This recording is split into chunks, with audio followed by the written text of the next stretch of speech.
Hi there, welcome to Transmotor Trailer Sales. Today I'll be walking you through your 2024 Jayco 247 RBS. We are just going to start off the back of the unit. If you notice up top, you're pre-mounted for an observation camera. It's going to be a great little addition for your camper. If you'd like to get set up with that, it is as simple as contacting the parts department. They'd be more than happy to help you out. Then also located at the back is going to be your exterior shower. That does just open up with your standard 751 key. It's going to allow you to have hot and cold water with a swivel shower head. This is what we're going to call black tank flush. Super important you use that after, if not every use, every second or third use. It's just going to help break solids down that much better inside the tank, keeping things that little bit cleaner and helping with false monitor panel readings inside. You got your city water connection, so if you're at a site with service, you just thread a garden hose in there, plug it in. It's going to pressurize all those lines without the need to run your water pump. And if we come around to the driver's side of the unit, you get access from both sides, but if you pull in that bumper cap, that's typically where you're going to want to store your sewer hose after your first use. We do have a brand new one located inside the front compartment, which is why there's not one in here yet, but it just helps keep as much smell out of the unit as possible. Cable satellite inlets in case you were doing that. And then over here, you got your first of 4 stabilizer jacks. You do have one in all 4 corners of the unit. Now, of course, because they're stabilizing jacks, you're going to want to make sure you level your unit first. Once your unit is level, with these guys here, they are a little bit different than your standard stabilizer jack. I do have a 3/4 inch end on my drill here just to make things that little bit quicker, but you just want to make sure that you unhook the travel latch. You always want to make sure you travel these whenever you're traveling, so that way if they do run down on you, which they shouldn't, on the road, they don't actually drag behind you and damage themselves. Hook up your drill to this guy here. You're gonna want to run this down, unclip this once that's done. Once this is unclipped out of here, essentially how you want to run this.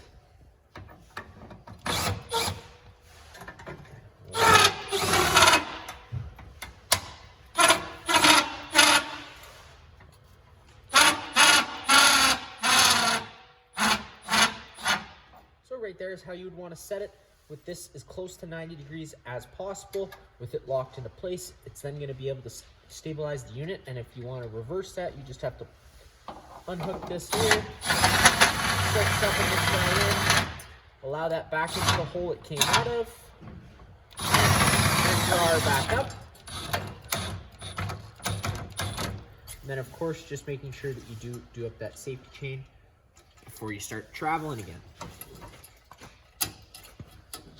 Come over here, this is going to be your sewer exit for the unit. Take this cap, twist it off. Your sewer hose is going to have the same ears, and it does just connect right up to there. You got your gray valve and your black valve. You always want to empty your black valve first. This is going to be your dirtiest water filled from your toilets. And then you can come behind that with your gray valve. It's typically a little bit cleaner water filled from your sinks and your showers. It just helps keep that hose that little bit cleaner. Up here, this is the shock cord today, but your cord will look exactly the same. It's just your standard 30 amp twist lock connection. You're just lining up this notch here with this notch on this side. Once you line that up, it presses into place. 8th turn to lock it in, then you got that threaded collar to really lock it down. If you follow that cord back, you do have your standard 30 amp plug in. Now a lot of campsites should have this. You can plug right on in, but let's say you have the unit at home and you want to run your fridge, or your campsite only has 15 amp service, which is your standard household outlet. We do include that park adapter inside your starter kit. Just to keep in mind, whenever you are using it, you're not going to be able to run your air conditioner. Realistically, it's just to run your fridge and your lights. Coming a little further up ahead, get this little tab here, lift that down. That is, if you were out boondocking or if your campsite wasn't serviced, this is how you would fill up your fresh tank. That's what your water pump draws off of. Furnace exhaust is right here. Just keep in mind, before you turn on your furnace, it's going to be a good measure just to make sure that there's nothing in front of it that's going to get burnt or melted. Right down below the floor here, you get this little valve. You pull that. That is how you drain the fresh tank for this unit. They're just going to drain all the water out of the tank. Last thing on this side, you get that storage compartment. This right here would be to mount a barbecue at the back. Get your cord. Coming around the front of the unit, you get your double battery box right up here in the front. That's where your 2 batteries are located. And then underneath this cover, you get your 2 propane tanks. Most of the time, you just loosen off those tabs. You can get what you need done right from up at the top. But let's say you need to remove this cover to fill up your tanks. You You just pull up on it, it slides off nice and easy, just like so. Those are 2 standard 20-pound propane tanks. With this arrow pointed this way, you're now drawing off this tank. Open it up counterclockwise like any standard barbecue to open up the flow, going nice and slowly and opening it all the way. Now let's say this tank were to go empty. You just have to close this off. You can flip it over to this side and start drawing off this tank, either while this one sits until your next trip, or if you want to disconnect it and go fill it up. Now around to the passenger side of the unit. Again, this storage compartment comes right through. This is where your griddle is. That's what mounts on top of that plate there that mounts on the rear bumper. Standard starter kit, that is where you're going to find your sewer hose, water hose, some other miscellaneous goodies, including your 15-amp park adapter. Coming around to the back here, you got your range hood flap here. It's pretty crucial to use that with it closed, with it like this. It's allowed to be closed. With it pushed like that, that allows it to be open. Whenever you're traveling, you'll want it closed. That way you're not getting any excess dust inside of the unit. Got a couple outlets at the side here, and then you do get your service port for your hot water heater. Not too many things you need to worry about out here. Realistically, it's just this power switch. Turning that on supplies 12-volt power to the thermostat inside. And then, of course, you get your pressure relief valve. Now, because this is a tankless water heater, it does work a little bit differently than your standard water heater. As water flows through it, it heats itself. None of that really matters. The only main thing I want to talk to you about right now is just the winterization process. It is a little bit differently than your standard tank. There should be no bypass valves behind this heater. And if there are, you don't touch them. You do, in fact, want to run antifreeze through the system. And once you're finished winterizing completely, crack this pressure relief valve, leave it cracked open for the duration of winter. And then inside this last little storage compartment here, flipping this guy open, that's where you get your 110 mini fridge. So that will work only when you're hooked up to shore power. You get a little light switch in here to turn on a couple little different accent lights, little storage spot there. Now for the best part, we can take a step on inside. First thing you want to do is push this handle up, fold it 90 degrees. It's going to allow it to lock into place. That'll allow you to open up your door. You do have to have your door open all the way to get your stairs down. Once your door's open all the way, pulling this tab, the stairs are going to start coming down towards you. You're going to notice you do have adjustable feet, so you can have nice and level stairs at your campsite. With the stairs all the way down, the end goal is to have this black catch plate as close to silver catch plate as possible, so that way the door can close and open freely without binding. Now, taking a step on inside, up on the wall, you get that one light switch to turn on the LED lights outside on the awning, and then the last one does do all the main living space lights so you can see what you're doing. Next, we'll go over your awning switch. It's pretty simple. Push and hold the out button. The awning is going to start rolling its way out. Whenever you're rolling this out, it's always super crucial to be mindful that you have enough space to put it all the way out and, without running it into anything, which unfortunately today we don't have enough room. Now, typically you'll notice the awning's fully extended when you see the back of the metal tube and a little flap hang down, although sometimes that flap can get stuck, so you might just have to retract a couple feet to put it back out again. Now, with it out as far as we can, if it were to start raining, you can take any arm, front or rear, pull down at the center. It changes pitch to the awning head, allowing water to now run off. Now, it's also going to allow for more shade underneath, so if you want to do the same thing to the front arm, you could. Just make sure that you always do push these arms back to straight before you try and run your awning in. That way you don't run the risk of bending anything. And because this awning looks exactly like a wind sail, it also acts exactly like a wind sail. So once wind speeds do start picking up, it's going to be pretty crucial that you remember to bring that awning in. Next, you get your kind of water control area, monitor panel system. Push the button, tells you the corresponding level to each tank as well as your battery. Then you get your water pump switch. Turning that on is what draws out of your fresh tank. Last but not least, you get your slide out control. Now, especially for a unit like this where you can actually fully walk around the slide out, I always recommend doing a quick check inside because things tend to shift during travel. So you always just want to make sure that there's nothing that's going to get caught in between the slide out fascia and the wall on both ends of the slide, especially with this other slide being by the entertainment center in case something fell down. And then, of course, it's on the outside, making sure you have room to push it out all the way. Once you do that quick check, you can just push that out button, and much like the awning, it's going to start making its way out. Although this one, it hits its full extension, you're going to hear the motors wind up and click. That's at that point, you can let off that button.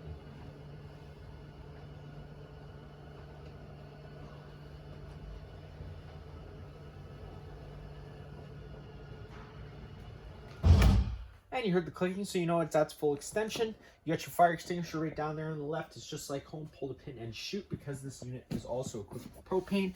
You got your LP detector right there near the ground. If this guy ever starts going off, don't panic. Just turn off the main supply of propane at the front of the unit and open up some windows and vents and get some fresh oxygen inside of here. We're going to start off the front of the trailer. This is your bedroom space. The lights are just on their own center push buttons. It's pretty much a bedroom space. If you pick up at the foot of the bed, you can see you got tons of storage space down below. All the blinds in the unit do work the same way. They just kind of sit where you leave them. And then coming over to this side here, if you were to want to mount a TV, this is going to be the best place to do so. They reinforce this wall because you got your two plugins up top here. Of course, if you had a TV that you want to hook up. Solar controller right here on the wall as well. Now this is currently set up for your basic charging needs. There's going to be a bunch of different in-depth settings you can go and play with in the settings menu. I'm going to recommend going over the owner's manual before you play with any of those, but just know that this is currently set up for your basic charging needs. If there's sun outside hitting those two solar panels, it will be applying a charge to your two front batteries. Fire exit for the unit. Take this tab, pull on it, screens pops right out of place. At that point, you can take this red handle, push it up, and hop on out of the unit. Now, of course, trying to go feet first, but getting out as quickly as possible if there is a fire is very important. Prior owner to you did you the lovely honors of putting all these extra coat hooks around here. It's going to make things super easy for hanging stuff. I'm just going to close the door to try to eliminate some shop noise. You got your sofa here. Super cool thing about this, it does turn down into another bed in case you had some extra guests that you didn't plan on having. They could have a place to sleep. When you have it in a sofa position, you can also use those two cup holders instead of having the middle seat. In your dinette space, it's currently set up for your seating and eating space. Nice little bunk spot. Now you can also take the legs from underneath the tabletop, set your tabletop on its desired black ledges here. Then you can take your back cushions to fill in the center, and again you would have another sleeping space for extra guests. In the kitchen area, it's pretty standard, just like home. But I will go over just a few propane notes since we're at our stove. Now I always find, just to make things easier for you guys at the end, I tell every customer I talk to that if you have the propane bottles off the front of the unit, or if you've left the unit for a while, just know that once those bottles are off or have been disconnected, it allows air into the system. Once air makes its way out, it has to be purged out. Now, the reason I'm telling you this and telling you to fire the stove right away is it's the quickest, easiest way to purge the system. If you went to go to try fire up your water heater or your furnace before you purge that system, those will only try lighting themselves a couple times, and if they don't sense a flame because there's actually no gas getting to it yet, it could throw a fault code. And again, if you don't know what that means and you need it, it could throw a little wrench in your weekend. So that's why, again, you just come to your stove, fire it up first thing. It's probably going to fire it pretty quickly today just because I had the system running earlier, but turn it over like that, hitting that sparker, it does fire right on up. Now, of course, because this is a gas stove, you always want to be safe whenever you are lighting it. As soon as you turn one of those gas valves on, always using that igniter and making sure you're seeing that spark. So that way, once gas does start flowing out, it's not allowed to build up and cause a minor combustion, because if your face was nearby, you might lose some eyebrows and eyelashes, which doesn't sound fun. So again, just be safe whenever you're using it. Try and hold your head back. Flipping down to the oven. This one can take exceptionally long to get propane flowing to, just because the gas orifice for the pilot is so small. But take that last knob, turn it over to the pilot option, push and hold the knob in. Staring down here on the right side, that's where that gas pilot is. Hitting that sparker every few seconds. So again, once gas does start flowing out, it lights right away instead of building up and causing a minor combustion. And you're seeing right now what I mean by it can take a few tries, but there you go. Now that that's lit and it's able to stay lit without you pushing in on the button, you can turn it up to your desired temperature and it does fire right on up.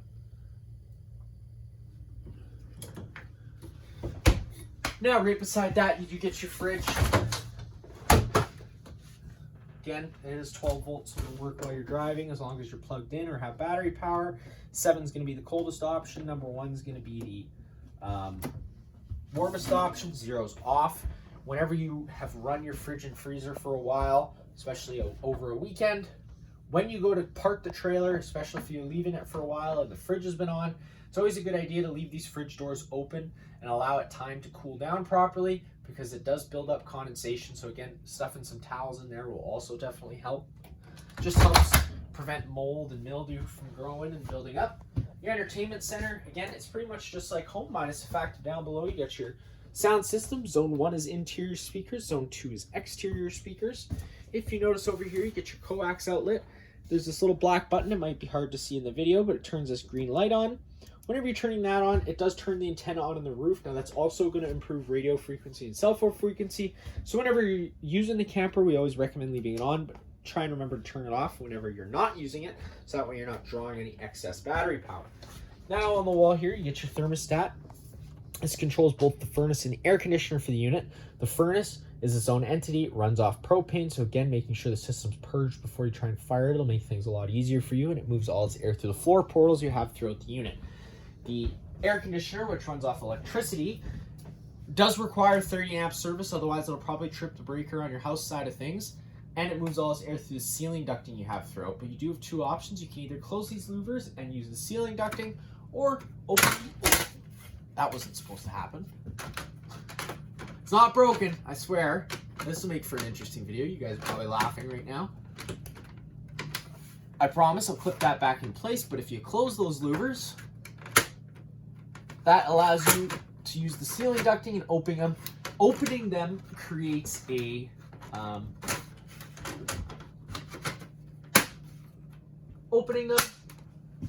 a quick dump system, so it'll dump all its air straight down below. Back to our thermostat. Again, pretty much just like a house. Push the power button once, it illuminates itself. Push it again, you get into your different fan speeds. Now this is just moving air around using the air conditioner. And I always recommend leaving it in the auto setting, as it's going to pick the best setting that it finds necessary, depending on your room temperature as well as the temperature, the air it's taking in. If you have it on the high or low setting, that air conditioner fan will actually continuously run until you actually come over here and turn it off. Over to the cool setting, that's when the air conditioning takes into effect, up and down to change your set temperature. And again, like I said, if you're in that auto setting, once your room actually reaches 13 degrees, which would take a long time because it does take a lot to cool this space down to that degree, it would automatically turn itself off. Push the power button one more time. Again, that just brings you over to your furnace settings. That's going to kill your air conditioner, fire up your furnace. Whenever you do fire up your furnace, the furnace does run for an additional 3 minutes after you turn it off, just to allow it adequate time to cool down. For an added safety feature, power button one more time, cycles you back over to off. Last but not least, taking a step on into the bathroom. Nice spacious bathroom, light switch on the left, turning that on. You get to see everything. It's your pretty standard bathroom. Massive shower, actually. And then in the back here, this is kind of the business center. You got test reset. This is your main GFI plug for the unit. 90% of the plugs are ran through this GFI system. So if you ever have an outlet that doesn't work, always just give a quick check and make sure that the system isn't tripped. That reset button is right in the middle. Sometimes it can happen for the oddest reasons. Now, of course, on the wall, you get your thermostat for your water heater. And I did bring up earlier the fact that it was a tankless system. So that does actually apply for using it as well. So turn the power button, it's going to tell you what the current output temp is on, and if you were to turn on one of the taps, that would change. It would go up slowly, up or down at any time to change your set temperature.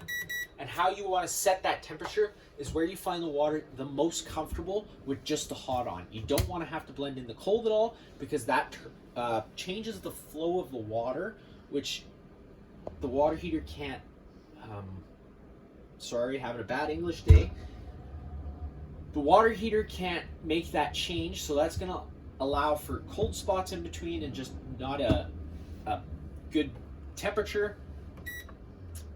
Right off the bat, you're locked to 50 degrees Celsius. If you push and hold that button up for 5 seconds, it does unlock it, and it'll allow you to go up another 5 degrees. Just keep in mind, if you are at 50 degrees Celsius water, definitely try it out, because that's already really hot. Going up to 55 is definitely going to allow you, if you have kids as well, them to scald their hands, so just be very careful if you are turning it up that high. Now that is going to be it for this unit here. If you have any other questions, feel free to give us a call.